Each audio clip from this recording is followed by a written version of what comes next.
بسم اللہ الرحمن الرحیم۔ میں ہوں آپ کا میزبان سید اسد بخاری پبلک کورٹ نیوز کے ساتھ۔ امید ہے آپ سب خیریت سے ہوں گے۔ کل 21 اکتوبر کو پاکستان مسلم لیگ نواز کے سربراہ جناب میاں محمد نواز شریف صاحب اپنی 4 سالہ خود ساختہ جلا وطنی کاٹنے کے بعد وطن تشریف لے آئے ہیں اور ان کا فقید المثال استقبال کیا گیا۔ ان کا استقبال ہونا بھی چاہیے۔ ظاہر ہے پاکستان کے ایک بڑے سیاسی جماعت کے بڑے سیاسی رہنما ہیں، ان کی ملک کے لیے خدمات بھی ہیں، اس حوالے سے ان کا ایک استقبال بنتا بھی تھا۔ اور پنڈ دادن خان تحصیل سے بھی ایک بہت بڑا قافلہ، بلکہ میں اگر یہ کہوں کہ پنڈ دادن خان کی تاریخ کا سب سے بڑا قافلہ میاں نواز شریف صاحب کے استقبال کے لیے، ان کے جلسے میں تقریر سننے کے لیے یہاں سے گیا تو یہ بے جانا ہوگا۔ اس سے پہلے بھی بڑے بڑے جلسے ہوئے ہیں، لیکن پنڈ دادن خان سے اتنی کثیر مقدار میں گاڑیوں کا جانا یہ پہلی بار ہی ہوا ہے۔ اور اس کی وجہ بھی شاید یہ ہے کہ 4 طرح کے امیدوار اپنا اپنا زور لگا کر اپنے اپنے لوگوں کو اکٹھا کر کے لے گئے۔ یہ بہت خوش آئند ہے اور اس سے مقابلے کا ایک رجحان بھی پیدا ہوتا ہے۔ اس سے یہ بھی پتہ چلتا ہے کہ کون اپنی پارٹی کے لیے یا اپنے ٹکٹ کے لیے یا اپنے مفاد کے لیے کتنا سنجیدہ اور کتنا سنسیئر ہے۔ ہمارے لیے سوچنے کا مقام یہ ہے کہ کیا تحصیل پنڈ دادن خان حلقہ پی پی 26 کا مفاد پہلے ہے یا میری ذات کا؟ ہمیں سب سے پہلے تو یہ سوچنا ہے۔ ہمیں یہ سوچنا ہے کہ ہم اپنی تحصیل پنڈ دادن خان حلقہ پی پی 27 کی تعمیر و ترقی کے لیے کیا کر رہے ہیں۔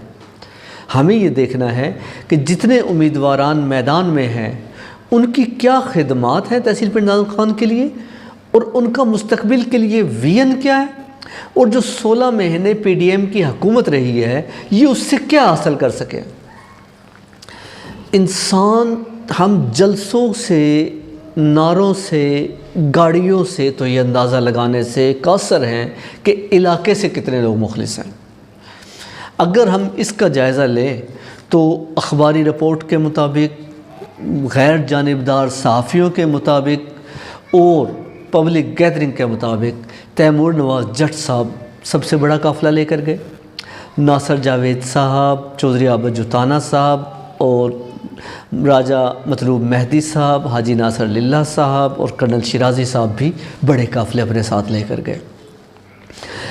اخباری اطلاعات اور غیر جانبدار جو صحافی ہیں ان کی رائے کے مطابق جو ہے سب سے بڑا قافلہ تیمور نواز جٹ صاحب کا تھا۔ تیمور نواز جٹ صاحب کم و بیش 500 گاڑیوں کے قافلے کے ساتھ لاہور تشریف لے گئے ہیں۔ اسی طرح جو مطلوب مہدی صاحب ہیں وہ بھی ایک بڑے قافلے کے ساتھ گئے ہیں۔ اسی طرح ناصر وڑائچ صاحب بھی بڑے قافلے کے ساتھ گئے ہیں۔ اسی طرح عابد جوتانہ صاحب جو ابھی نئے مسلم لیگ میں نوارد ہیں، دوبارہ سے نوارد ہیں، تو وہ بھی ایک بڑے قافلے کے ساتھ گئے ہیں۔ تو میں نے جو عدد و شمار اکٹھے کیے ہیں اس کے مطابق جو ٹوٹل کاریں گئی ہیں پنڈ دادن خان سے لاہور وہ ہیں 625، اور جو بڑی بسیں گئی ہیں ایئر کنڈیشن بسیں وہ ہیں 23، جو ہائی ایس یا کوسٹر وغیرہ گئی ہے جو 18 سیٹ 16 سیٹ کی ہوتی ہیں وہ ہیں 20، اور ویگو ڈالے، پراڈو گاڑییں اور جیپیں جو ہیں وہ گئی ہیں 39، یعنی کہ تقریباً 707 گاڑییں پنڈ دادن خان سے ایک بڑے قافلے کی صورت میں لاہور نکلی ہیں۔ تو یہ تعداد بہت بڑی اور بہت زیادہ حیران کن ہے۔ تمام انہوں نے سیاسی پنڈتوں کو پریشان کر دیا ہے کہ اتنی زیادہ یہ گاڑیاں گئی ہیں۔ اور آپ کو پتہ ہوگا کہ ایک گاڑی کار جو جاتی ہے لاہور اس کا کرایہ جو ہے 20,000 کم سے کم ہے، ویسے تو 22-23 ہزار روپے بھی گاڑی لے رہی ہیں، لیکن پنڈ دادن خان شہر سے لاہور کا کرایہ 20,000 روپے ایک کار لیتی ہے۔ دریالہ جالب سے یا جلال پور شریف سے تو اس سے بھی زیادہ لیتی ہوگی، لیکن پنڈ دادن خان سے ہم ایک کاؤنٹ کرتے ہیں تو 20,000 روپے ایک گاڑی کرایہ لیتی ہے، اور 625 جب کاریں جائیں گی تو 1,25,00,000 روپے کرایہ ادا کریں گی۔ 1,25,00,000 روپے 625 گاڑیوں کا صرف کرایہ بنتا ہے۔ اسی طرح بس جو ہوتی ہے 70 سے 75 ہزار روپے ایک ایئر کنڈیشن بس جو ہے وہ لے رہی ہے کرایہ۔ تو ہماری 23 بسیں گئی ہیں تو وہ 1,61,000 روپے ان کا کرایہ جو ہے وہ بنتا ہے۔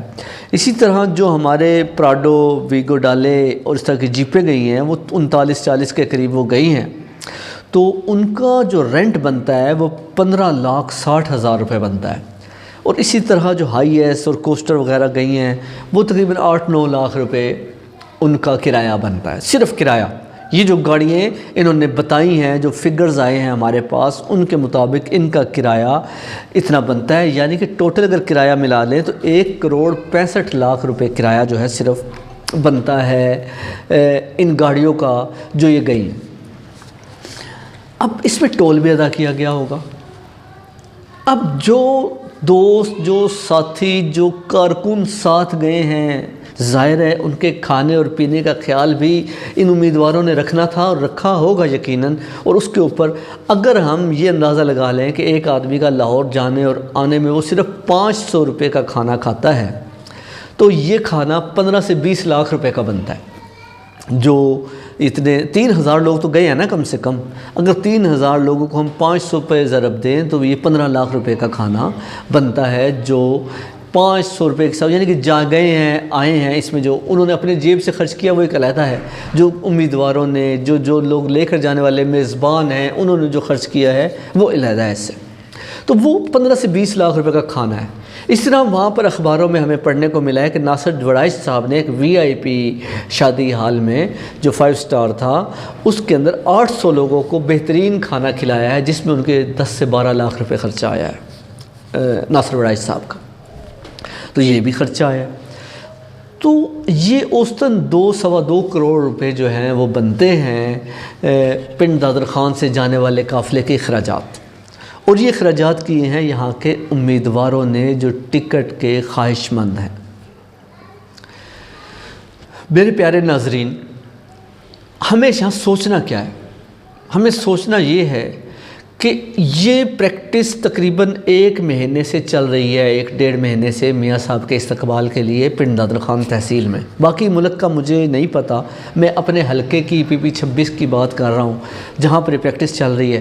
روز کارنر میٹنگز ہو رہی ہیں، کبھی ٹوبہ میں ہو رہی ہیں، کبھی احمد آباد میں ہو رہی ہے، کبھی للہ میں ہو رہی ہے، کندھوال میں ہو رہی ہے، جلال پور شریف میں ہو رہی ہے، اسی طریقے دریالہ جالب میں ہو رہی ہے، کھوتھیا میں ہو رہی ہے، پنڈ دادن خان میں ہو رہی ہے، تقریباً ہر جگہ پہ کارنر میٹنگز ہو رہی ہیں، وہاں پر بھی اخراجات ہو رہے ہیں۔ ظاہر ہے کوئی بھی جلسہ یا کارنر میٹنگ یا کوئی بھی پروگرام اس طرح کا ہوتا ہے وہ بغیر پیسوں کے یا بغیر سرمایہ کاری کے نہیں ہوتا، تو اس میں ہمارے امیدوار مسلسل سر توڑ کوششیں یہ کرتے رہے ہیں کہ وہ بندوں کو زیادہ سے زیادہ اکٹھا کر کے اپنے جلوس کو بڑے سے بڑا دکھائیں، لیکن ڈوئل کیریج وے کی جو حالت ہے اس پر ہمارے امیدواروں کی خاموشی، کیا یہ مجرمانہ غفلت نہیں ہے؟ ٹوبہ میں بننے والا ٹراما سینٹر جو ہے اس کی تعمیر کا رکنا، کیا یہ مجرمانہ غفلت نہیں ہے؟ جہلم سے جلال پور شریف تک اور دریالہ جالب تک جو سڑک اکھاڑی گئی ہے اور وہ اس کی مشینری بھی واپس چلی گئی ہے، کام بھی رک گیا ہے، اس کو نہ چلوا سکنا ان تمام امیدواروں کے لیے کیا یہ مجرمانہ غفلت نہیں ہے؟ نہر کا کام رک جانا، کیا یہ ہماری تحصیل کے ساتھ ظلم اور ان امیدواروں کی کمزوری، ناطاقتی اور قیادت سے رابطوں کا فقدان ظاہر نہیں کرتا؟ ہمارے ان تمام امیدواروں کو، یہ تمام اخراجات کرنے والوں کو، یہ تمام لوگوں کو اکٹھا کر کے پرو کر قیادت کے قدموں میں ڈالنے والوں کو کیا کسی نے سٹیج کے قریب بھی بیٹھنے دیا؟ کیا کسی نے ان کو کہا کہ ہم تمہارے دکھوں کا مداوع بھی کریں گے؟ کیا کسی نے کہا کہ 16 مہینے جو پنڈ دادر خان تحصیل کے ساتھ زیادتی ہوئی ہے اس کا بھی ہم تدارک کریں گے؟ کیا عوام صرف نعرے لگانے کے لیے، جلسوں میں بھیڑ بکریوں کی طرح اکٹھے کر کے ریوڑ بنا کر لے جانے کے لیے ہے؟ یا ان ہمارے نمائندوں کو یہ بھی سوچنا ہے کہ انہوں نے پنڈ دادر خان کے لیے کیا کیا ہے؟ یہ جو موجودہ نگران حکومت ہے یہ بھی پی ڈی ایم کا تسلسل ہے، یہ سب جانتے ہیں کہ یہ پی ڈی ایم کا تسلسل ہے۔ اس کے اوپر بھی بات نہ کرنا، ان سے بھی فنڈ جاری نہ کروانا، کیا یہ تحصیل بالکل بانجھ ہو چکی ہے امیدواروں کے حوالے سے؟ آپ یہ دیکھیے، اگر کام رکتے تو ضلع سرگودا کے بھی رک جاتے نا، اگر کام رکنے تھے تو ضلع منڈی بہاؤالدین کے بھی رک جاتے نا، اگر کام رکنے تھے نگران حکومتوں میں نہیں ہو سکتے تو ضلع چکوال کے بھی رک جاتے نا، اگر کام رکنے تھے تو لاہور اور ادھر باقی علاقوں میں ہونے والے کام بھی رک جاتے نا۔ سارے کام تیزی سے جاری ہیں، سڑکیں بن رہی ہیں، نالے بن رہے ہیں، گلیاں بن رہی ہیں، سڑکوں کے اوپر کام ہو رہا ہے، تارکول بچھائے جا رہے ہیں، سڑکیں کارپیٹ ہو رہی ہیں، ماں سوائے پنڈ دادن خان کے ہر جگہ یہ ہو رہا ہے۔ اس کو ہم اپنا نوحہ کہیں یا امیدواروں کی ناقص کارکردگی؟ اس کوشش اور خوشامد سے شاید ٹکٹ کا حصول تو پاسبل ہو سکے، لیکن یہ خوشامد اگر پنڈ دادن خان تحصیل کے لیے کام نہیں آتی، اگر یہاں کے رکے ہوئے کاموں کو جاری نہیں کرا سکتی، تو میرا خیال ہے کہ یہاں کے لوگوں کو بائیکاٹ کر کے یہ اپنی قیادت کو بتانا چاہیے تھا کہ جیسے آپ ہمیں نظر انداز کر رہے ہیں ویسے ہم بھی آپ کو نظر انداز کریں گے۔ الیکشن آپ لوگ جیتتے، الیکشن میں آپ کو کامیابی ملتی، لیکن جیتنا تو پھر بھی ایک آدمی نے ہے نا، کامیابی تو پھر بھی ایک کے مقدر میں آنی ہے نا۔ تو آپ اپنا الیکشن لڑتے اپنے کام کے بل پر، اپنے سر کے بل پر، اپنی ہمت کے بل پر، اپنے عوام سے محبت کے بل پر۔ صرف سیاسی دکانداری چمکانے سے تحصیل کی ترقی نہیں ہو سکتی۔ اب ہمیں عملی کاموں کی طرف آنا ہوگا۔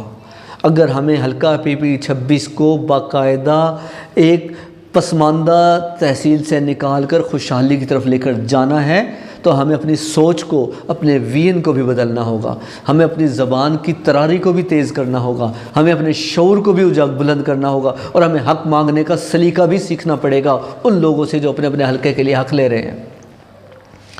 میں اس کے علاوہ اس سے زیادہ کچھ نہیں کہہ سکتا۔